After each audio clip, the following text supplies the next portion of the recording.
Bom dia, que Deus nos abençoe. Bom estarmos aqui em mais um dia de bênçãos,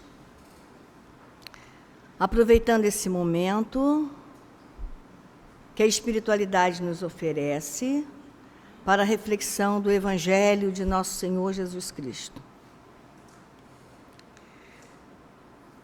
Diante das dificuldades que se apresentam em nossas vidas, nós buscamos os recursos da casa religiosa, no nosso caso, a casa espírita. Todos nós chegamos normalmente pela dor. Nos diz o Evangelho que a dor é uma bênção que Deus envia a seus eleitos. Que o nosso Mestre Jesus, os benfeitores espirituais, os nossos mentores, nos permita, então, estarmos iniciando a reflexão dessa manhã. Beneficência exclusiva. Está no capítulo 13 do Evangelho segundo o Espiritismo, onde Kardec organizou para a gente que a vossa mão esquerda não saiba o que dá a vossa mão direita. E ele diz para a gente assim: fazer o bem sem ostentação. Difícil para nós ainda. Difícil fazer o bem. E fazer o bem sem ostentação, mais difícil ainda. Então ele traz no item 1 do Evangelho a seguinte orientação: guardai-vos de fazer as boas obras diante dos homens, com o fim de ser vistos por eles. De outra forma, não recebereis a recompensa de vosso Pai que está nos céus. Quando, pois, derdes esmola, não façais tocar a trombeta diante de vós, como fazem os hipócritas nas sinagogas e nas ruas, para serem louvados pelos homens. Em verdade vos digo que eles já receberam a recompensa. Mas quando derdes esmola, que a vossa mão esquerda não saiba o que dá a vossa mão direita, para que a esmola fique em segredo, e vosso Pai, que vê o que se passa em segredo, vos dê a recompensa. Mateus, capítulo 6, versículos 1 a 4. A dificuldade que nós temos nessa orientação de Mateus, trazendo uma fala de Jesus. A dificuldade que nós temos. Porque fazer o bem sem ostentar, para a gente é muito difícil. Nós gostamos ainda que as pessoas vejam, gostamos de receber elogios, né? Isso é forte ainda na gente. Então, quando nós começamos a fazer algo, nós queremos sempre que alguém esteja vendo e que teçam comentários positivos, porque os comentários que não são a nosso favor são nossos inimigos. Nós temos essa dificuldade. Então, ele traz para a gente essa orientação falando assim: olha só, começa a fazer a semeadura, começa a doar, porque nesse momento que você começa a fazer essa doação, nós começamos o quê? A identificar a nossa necessidade de alívio das nossas dores e a identificar também por que estamos necessitando de ajuda. Porque quando nós necessitamos de ajuda, nós queremos que os outros façam isso para conosco. Mas quando o outro necessita, primeiro que a gente não quer muito fazer. Segundo, quando nós vamos fazer, nós queremos aplausos do mundo. Ele diz que o aplauso do mundo não precisa, então, o aplauso de Deus, né? Se o aplauso do mundo já me sustenta, eu estou no mundo o quê? No mundo material, recebendo os recursos que esse mundo me oferece. E no item 2, ele fala para a gente assim: tendo Jesus descido do monte, uma grande multidão o seguiu. Ao mesmo tempo, um leproso aproximou-se dele e prostrou, dizendo: Senhor, se quiseres, podes curar-me. Jesus prostrou dizendo: Senhor, se quiseres, pode curar. Jesus, estendendo a mão, tocou e disse: eu quero, fica curado.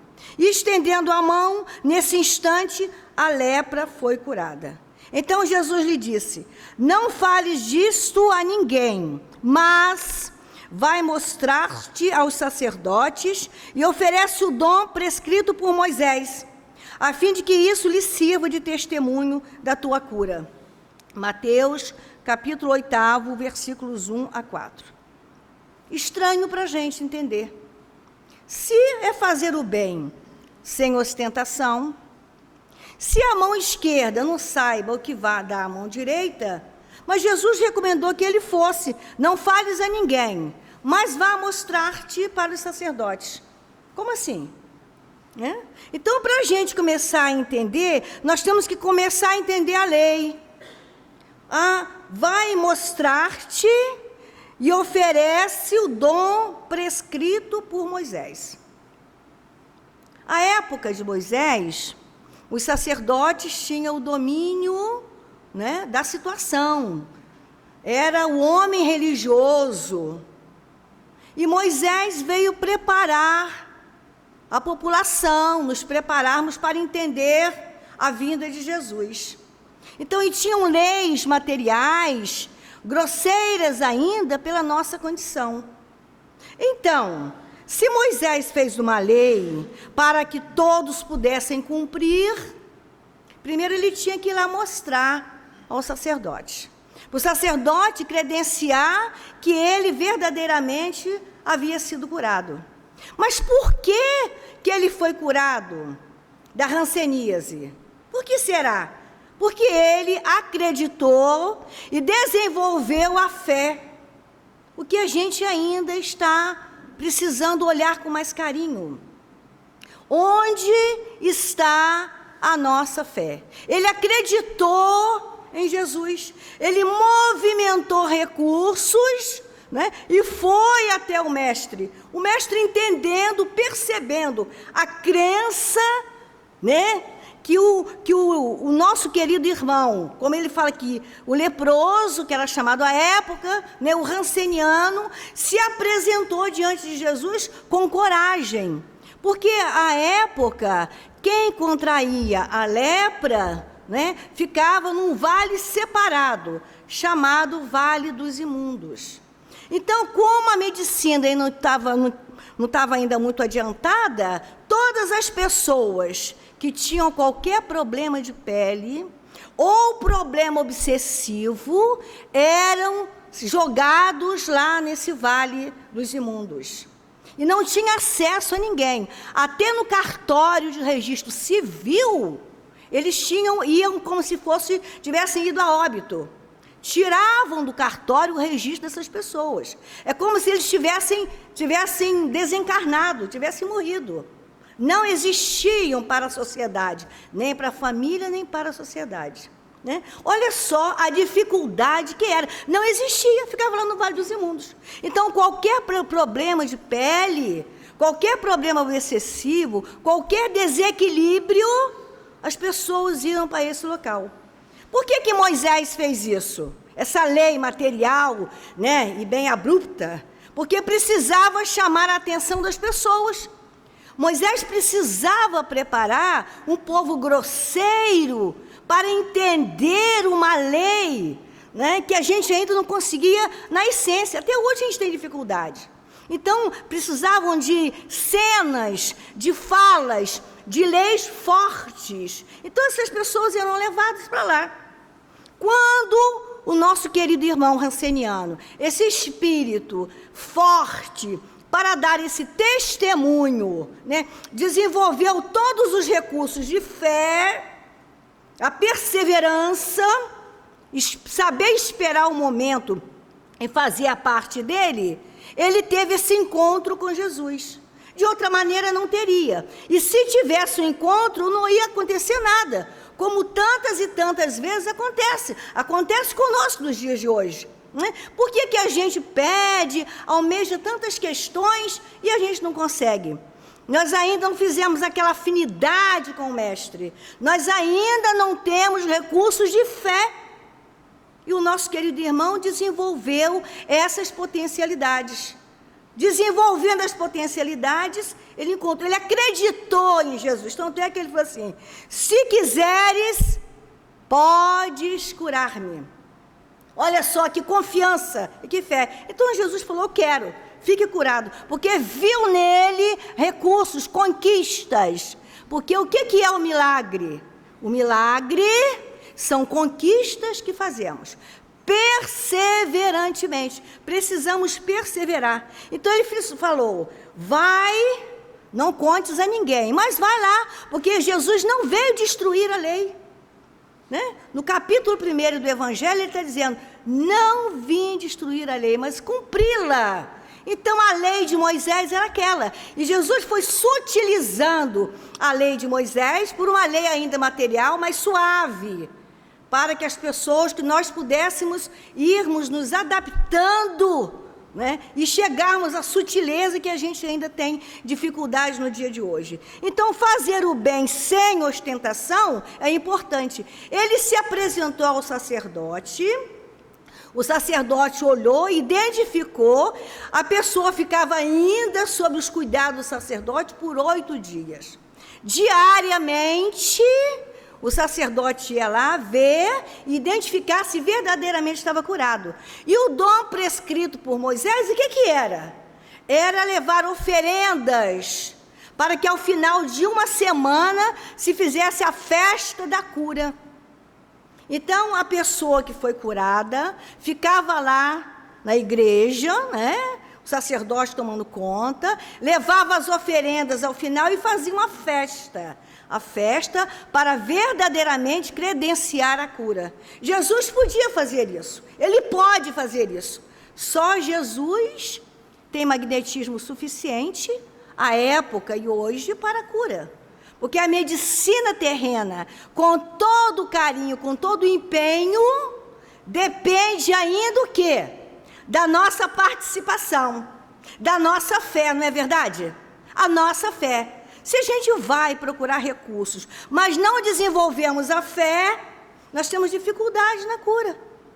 Por isso que a gente ainda sofre muito mais, porque não entendemos ou não queremos entender esse mecanismo. Está entendido aqui? Kardec colocando para a gente, com carinho, as orientações do vá e não peques mais, e que não saiba a mão esquerda o que dá a vossa mão direita. A necessidade que nós temos até hoje de materializar as ações foi o que aconteceu com o nosso querido irmão ranceniano. Hoje, graças a Deus, a evolução vai acontecendo e hoje a hanseníase tem cura, né?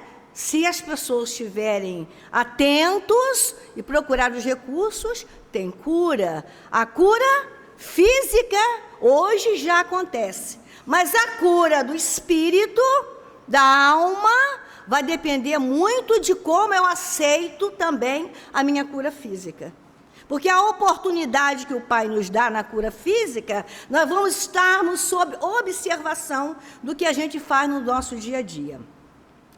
Começando a entender um pouco mais o que é essa doação, né? Fazer o bem sem ostentação e que a mão esquerda não saiba o que dá, no capítulo 13, no item 4, ele traz para a gente um texto que se chama Os Infortúnios Ocultos.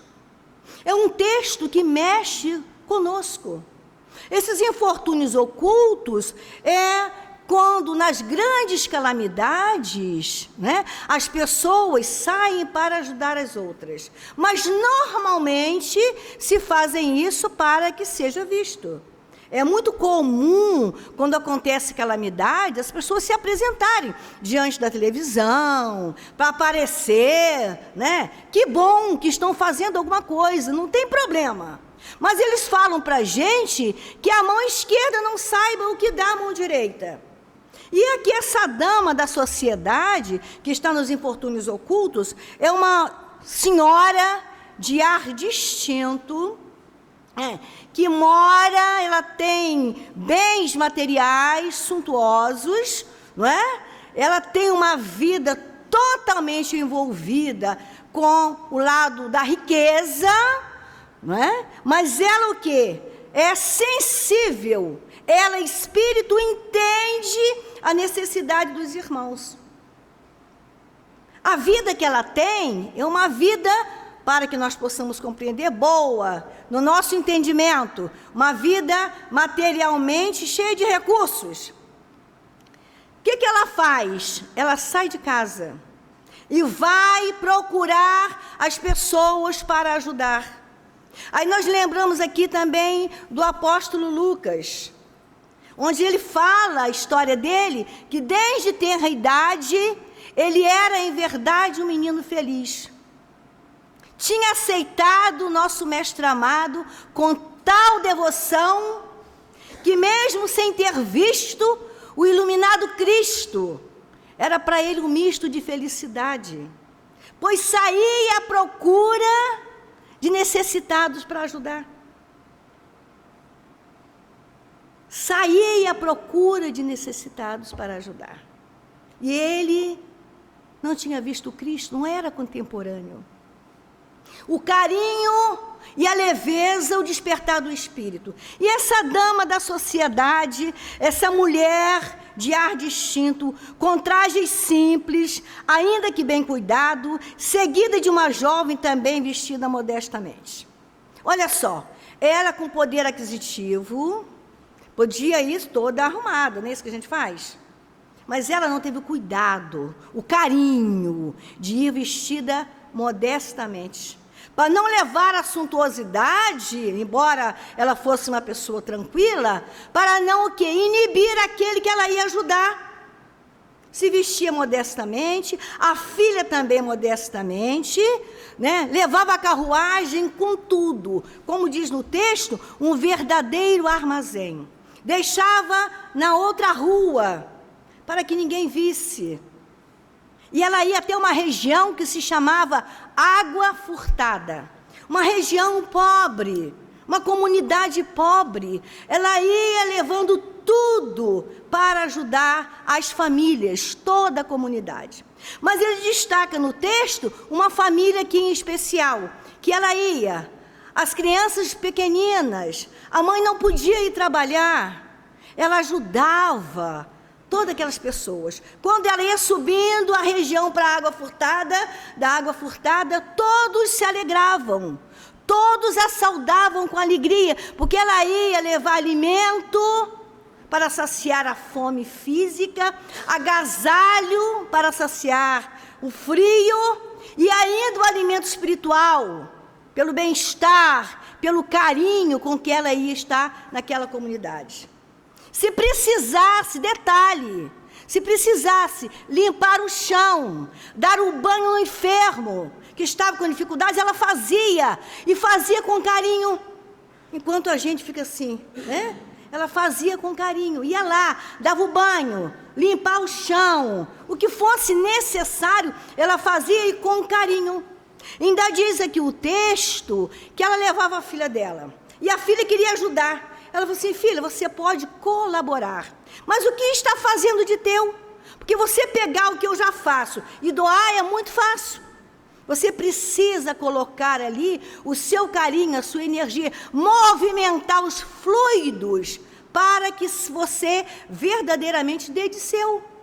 Então a menina ajudava e ela falou: quando eu estiver, né, costurando as roupinhas, você pode me ajudar. Porque aí você vai colocar ali um pouco da sua energia, um pouco do seu carinho. Depois que ela atendia todas as pessoas, né, e que ela atendia aquela família, o marido daquela senhora estava hospitalizado. Ela ainda ia ao hospital, olha só, ia ao hospital com o maior carinho, levar notícias para ele da família e ver do que ele necessitava lá hospitalizado. Essa é aquela que faz o quê, gente? Que a vossa mão esquerda não saiba o que dá.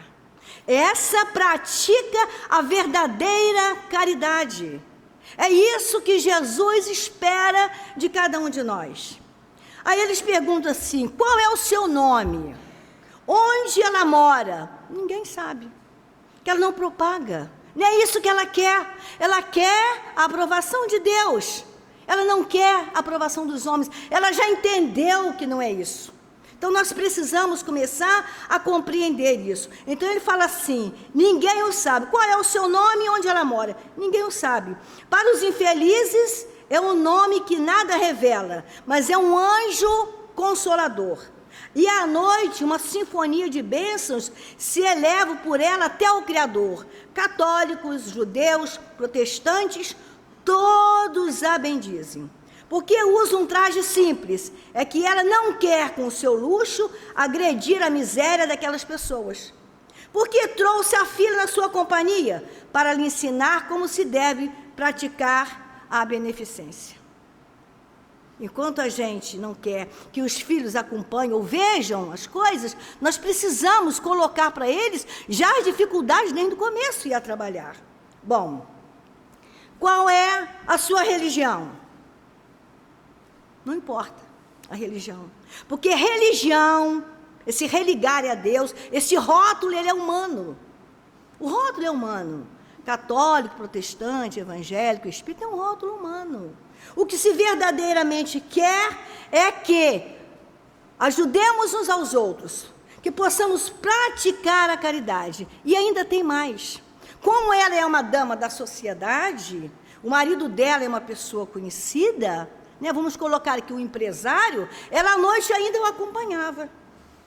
Né?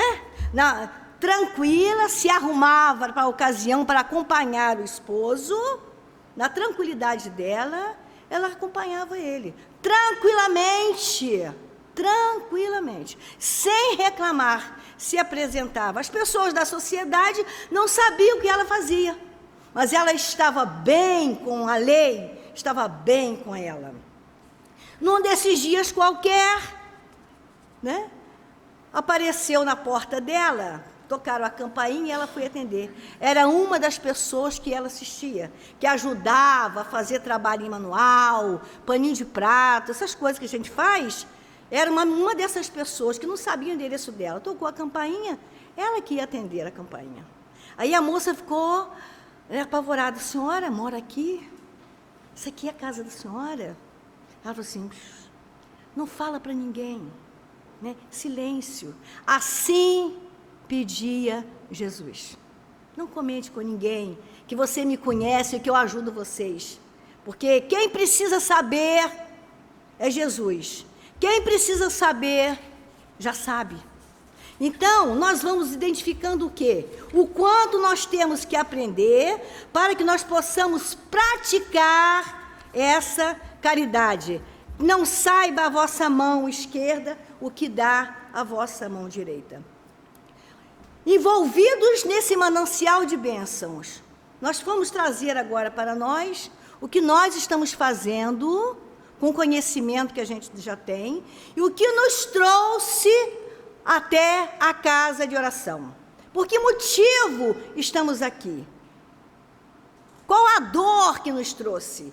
A bendita dor que nos convidou para estarmos aqui, analisando no dia de hoje esse texto da beneficência. Beneficência é o ato de fazer o bem, é a caridade.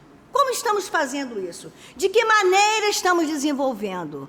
A dor é necessária e o sofrimento é opcional? Como é que a gente está gerenciando esses recursos de que tanto necessitamos? E no item 20, Kardec traz para a gente um texto de São Luís, que se chama Beneficência Exclusiva. A questão de nós estarmos fazendo bem, mas só aquelas pessoas que a gente elege. Ele diz que isso não tem muito valor. Fazer o bem a quem eu gosto é tranquilo. É tranquilo? É tranquilo. Fazer o bem àquelas pessoas, né, que nos confrontam, né, que estão ali cobrando as dificuldades que nós ainda trazemos, é muito difícil. Então, essa beneficência exclusiva, ela é interessante, Mas não é isso que ele espera. Ele espera o quê? Que a gente faça naturalmente para as pessoas que a gente já gosta, mas que nós possamos aceitar o desafio de fazer o bem a todas as pessoas. Então ele pergunta assim: pode-se aceitar a beneficência quando ela é exclusiva entre as pessoas que têm a mesma opinião, a mesma crença e o mesmo partido? A resposta: não, porquanto é o espírito de seita e de partido que, antes de tudo, devemos abolir, porque todos os homens são irmãos. O verdadeiro cristão só vê os semelhantes como seus irmãos e, antes de prestar socorro àqueles que está necessitado, não pergunta qual sua crença, nem a sua opinião, seja sobre o que for. Por acaso esse cristão seguiria o preceito de Jesus Cristo, que nos recomenda amar até mesmo os inimigos, se repelisse o infeliz por ter uma crença diferente da sua? Que o socorra, portanto, sem lhe pedir satisfações à consciência, pois se ele for o inimigo da religião, esse será o meio de fazer com que ele a ame. Repelindo, só conseguiria que ele a odiasse. Amai-vos uns aos outros e sereis felizes. Desenvolver o sentimento pelo outro, independente de quem ele seja, da oportunidade de estarmos juntos, é fundamental. Essa beneficência, nesse ato de fazer o bem, simplesmente como doação, desenvolvendo o melhor dos nossos sentimentos. Tem uma história muito interessante, que a história se chama O Pão Velho. Uma senhora que vivia com muita dificuldade, com depressão, a chamada depressão nos tempos modernos. Ela só vivia presa em casa, lamentando. E ela foi molhar o jardim da casa dela. Passa um meninozinho, necessitado, com fome, e ele falou assim: moça, a senhora pode me dar um pão velho? E ela começou a se interessar pelo menino. Começou a se interessar.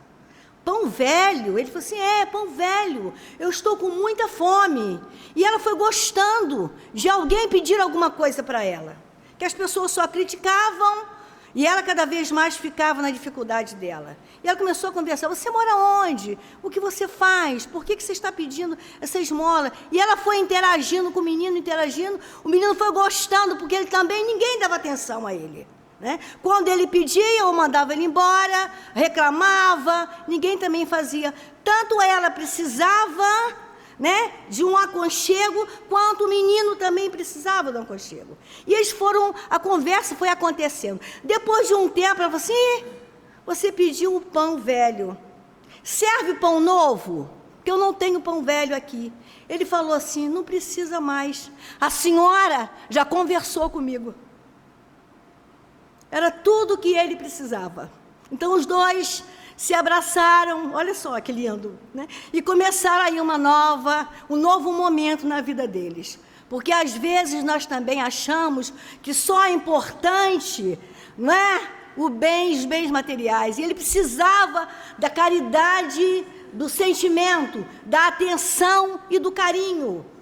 Então, nós precisamos fazer essa leitura para entender exatamente o que aquele irmão, naquele momento, está precisando. Porque a caridade material é fácil, Eu dou do que eu tenho, o que eu tenho eu dou.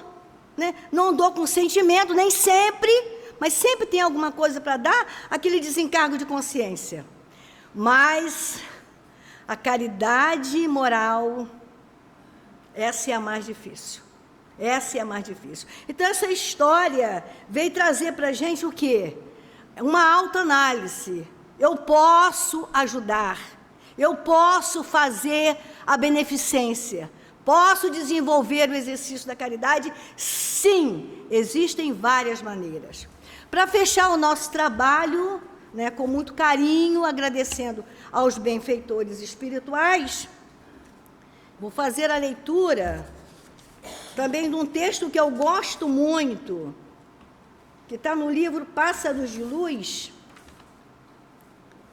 em que a nossa Sueli traz para a gente da seguinte maneira: O título é assim: um dia vou conquistar a ternura das almas boas. Vou falar macio e com um sorriso meigo. Vou levantar os caídos da estrada. Vou cultivar o carinho, vencer os preconceitos e tornar menos árida essa caminhada.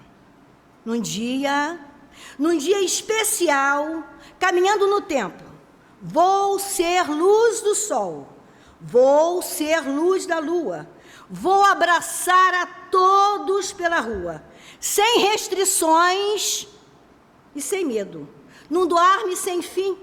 Um dia sim, bem perto do hoje, vou olhar no espelho da minha vida e gostar de mim.